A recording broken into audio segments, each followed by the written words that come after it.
Hello and welcome. This is part two of the series Healthcare Denied in Federal Prison. What can you do? Welcome. My name is Marc Blatstein. I forgot to introduce myself on part one. I'm the physician founder of Physician Pre-Sentence Report Service. And so, what can you do when healthcare is denied? So, 2A, or the first part, is if you are physically able, then there's the administrative remedy process, which is encouraged for use by the Federal Bureau of Prisons. So we're going to go through some steps. Once this is live on my website, after I publish it in LinkedIn, because I haven't published it yet, then this will all be available for you to see. But we're going to pull this open. And so this is the cheater, if you will. It's a brief for the CIC Correction Information Council is from Washington, D.C. And this is actually a very helpful website. What they do is where citizens from Washington, D.C. are placed into federal prisons, they go and inspect them, and they have very helpful information on only those prisons. So wherever there's a prison in the United States that houses a resident from the District of Columbia, they uh, they rate the prisons, they go in and inspect them. And in this particular case, they have this administrative remedy fact sheet. And so this is good. And it'll start with the BT8, which is a cop out, and I will go through them. But this has an informal complaint where you just want to go in and ask your case manager. You want to know nicely. You need to be respectful in each of these, everything you do in prison. I understand that that's asking a lot. Uh, I was I was convicted of a felony in 2006. I was grateful to have my license reinstated in 2010, but I was fully unprepared for everything prison related, for everything legal related. I didn't understand what this administrative process was. I didn't know what a narrative was. I didn't know what a release plan was. I didn't understand anything. I just was in la la land the entire time. But after I got my license back and I was seeing patients, I decided to transition over just because I didn't understand anything and I wanted to understand it and share my knowledge with you. So here we go. The first part is your informal complaint, which is going to basically between you and your case manager. And you wanted to know what is a good example I'm going to use here. What's a good example? You wanted to know that you were entitled to an office visit with the doctor and you didn't get it, and you wanted to know why. And you didn't hear anything for the first day from your case manager, so you go back and you ask for a formal BP9. The BP9 goes to the warden. This, you need to go back to everything now is on the clock. So you have 20 days and you fill out the BP9, and you've got to be very clear. You write on the BP9 exactly what you want. And you want to know that you made a request to see the doctor. You want to know why you didn't get the appointment to see the doctor. You want to be very clear. And it's been, you had one day, you didn't feel good. You want to know why you didn't see whatever. And you need to be very clear. On day 21, you have 20 days. If you didn't hear on day 21, you need to go back to your case manager. If you forget and it's day 31, forget it because you're too late. On day 21, you're going to ask for a BP10.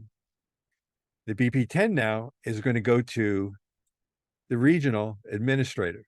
Okay. The BP10 is 30 days. And the BP10, you want to go to your calendar, and it's the same thing. You want to attach everything from before to the current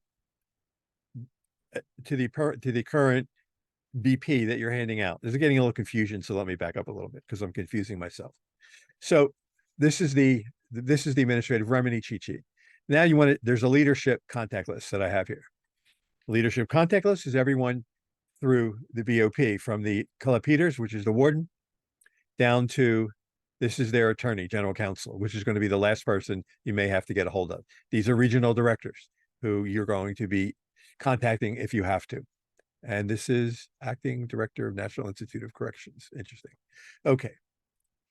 Now, these are the action step patient inmates can take. Administrative remedy. This is that tutorial fact sheet is what I just opened up. This is what the BP forms look like. Okay. So that you're going to put the name, your number, your unit, the institution, and you're going to put the request, and you're going to put the date and your signature. All right. So this one was to the warden. So this is going to be the BP9. If you have more information, let's see here, if dissatisfied with the response, you can attach more paper to the back of this. All right. And it says here, if dissatisfied, you may appeal to the regional director. Your appeal must be received in the regional within 20 calendar days of the date of this response. So that's pretty crazy. It says 20 days. You're supposed to wait 20 days. As I said, remember that everything has a date and a time. Pro se motion. This is after you've gone through all of these steps. The format begin, and this goes to court, to the federal district court. And this would begin on page 14. So this is the cheat sheet. We're going to go to page 14 as I can very slowly. You do want to read all of this, but as we get to page 14, 12, 13, and here you go. So this is how this gets filled out formally, and this is how you fill this in. And you follow the directions. It's the same thing. And remember that for each complaint, it's just one complaint for each BP 9, 10, 11. Each one gets one. And it's advised that the patient maintain, remember, you be accurate written timeline. You need that calendar I talk about. Keep all copies of the original. Just send copies. You need to have this practice so you can track all. You need to practice will help keep track of all the important details because it's just very important. You can use email where it's available, one complaint per administrative remedy. Ensure to document all personal pertinent information regarding the incident, including the specific day, date, and time. Include the name of the individual with whom you spoke, why your request is being made, and what you're asking for. Keep the originals. Take copies of everything. Keep the originals. I can't stress it. This is the process. This process starts with what it's called the BP8 or cop out. That one request from the case manager. At best, this is an informal conversation with your case manager to resolve the issue with no response after 24 hours.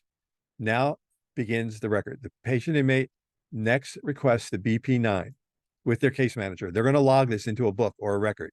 This one goes to the warden. The 20-day clock starts now. Keep track of the days. It's critical because if late, the stakeholders, which now is the warden, may use it to deny any further request.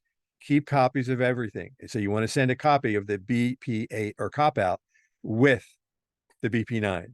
If no response or a negative response within 20 days, now you're going to request the BP10, and the case manager is going to log that one, the BP10, into the record.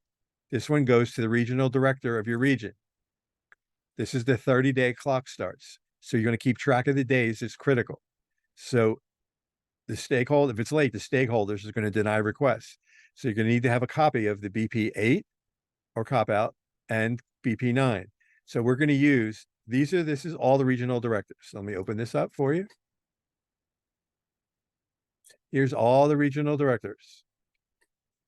But for here, I'm just going to say the regional director, we're going to say it's Mid-Atlantic just for ease. I have two here. I don't know why I was able to find two, but I did. So you're going to send a complete copy to here and a complete copy to here. Both of them are going to be certified return receipt. Oh no, this is just one.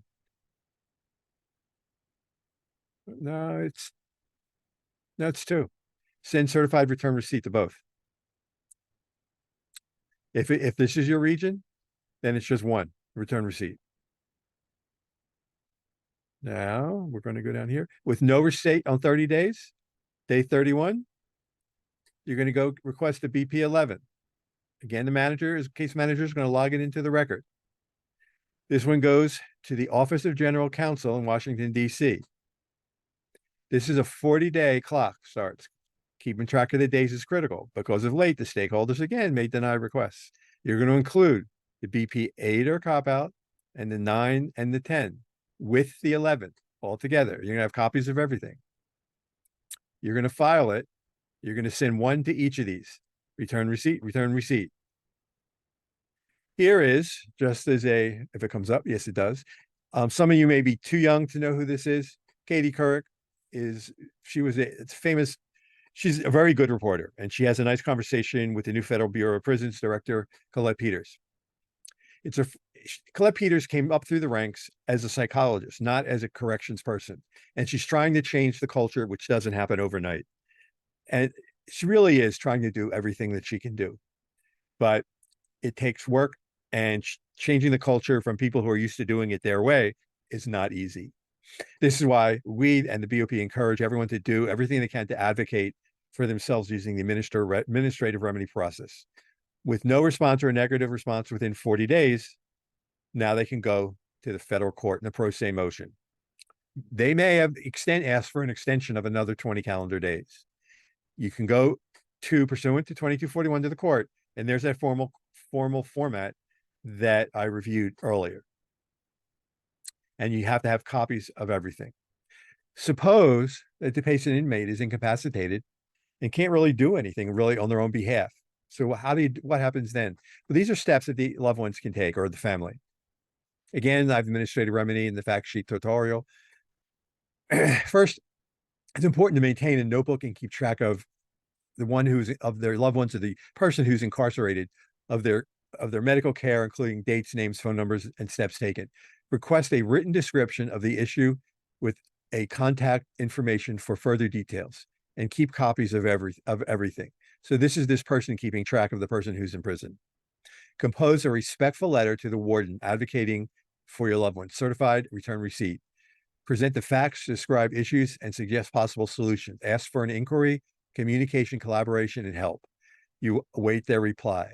If the loved one is in jail and requires medical attention, it's essential to take specific actions to ensure they receive appropriate care. Request a written response from the warden concerning one's medical condition, and proposed treatment plan. This will provide you with valuable insights into their health and the measures being taken to address any medical concerns they may have. This brings up another idea. Before the person goes into prison or while they're there, you should be power of attorney. And so if you are not power of attorney, then you should have a power of attorney form filled out, mail it to them, to that person who's in prison to sign and mail back to you. It's a good idea to reach out to your loved one's treating doctor at home who they used to go to for additional support. This could prove particularly beneficial if you have concern regarding their current treatment plan or if you feel that they aren't receiving adequate care while incarcerated. The doctor could provide you with a letter to attach containing more insight into their condition and suggest ways to ensure they receive optimal care. By staying informed and advocating for their medical needs, you can help ensure they get the right care, but no promises. Send copies of your complaint to relative officials, including the person's medical director. But if you cannot find the person's medical director, there is always the BOP assistant administrator addresses above, and your loved one in prison. Keep all the originals for yourself and check the BOP website addresses below. Contact your congressman and your congressional representative here. Your congressman's representative, local office, staff member to whom you should send a letter. Clearly present the problem, stating the facts and your concern. Describe your efforts of your loved one have already taken to resolve the problem, and ask that your Congress representative investigate the problem. Follow up with a telephone call. File a formal complaint directly with the facility and look up the prison's contact information. Find the prison warden, assistant, or secretary. Search for location, inmates, find an inmate, locations, list of facilities. So here, we're going to look up location. There's locations. Now, you may know the prison, you may not. But if you know the location, then you can either go here and you can find the prison. And that'll give you all the information that you need. We'll pick up I'll pick Allenwood. We'll pick up Allenwood Low. And there's the phone number. And then just call.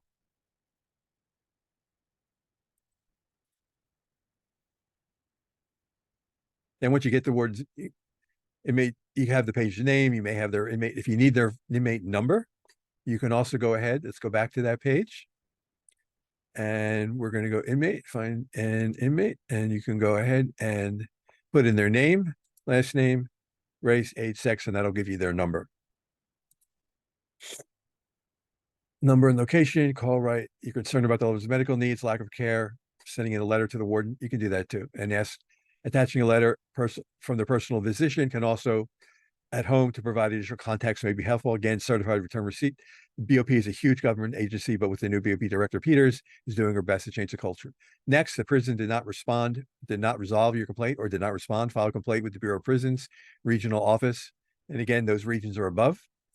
If you still cannot, you want to go here first to report a concern and go there. And this will take you to bingo. And this is required. Select your concern. inmate concern, put the email address for you, put the prison, enter the specific subject of your concern, and then type it out and finish. And then type out the letter, send one here and send one there. Last, if you're still connected with the attorney for the person who is in prison, know that there are still things that can be done. There have now been additional amendments regarding the sentencing guidelines. There are new ones. There is new sentencing guidelines that just came up for April of 2023. And starting in February 24, retroactive sentence reductions. Now, none of it is for compassionate release, but every little bit helps. I hope you found this helpful. And this is the end of part 2. If you need any help, have any questions, please share with your friends, colleagues, and subscribe to this channel. And I appreciate you taking the time to listen to this YouTube, and have a good day.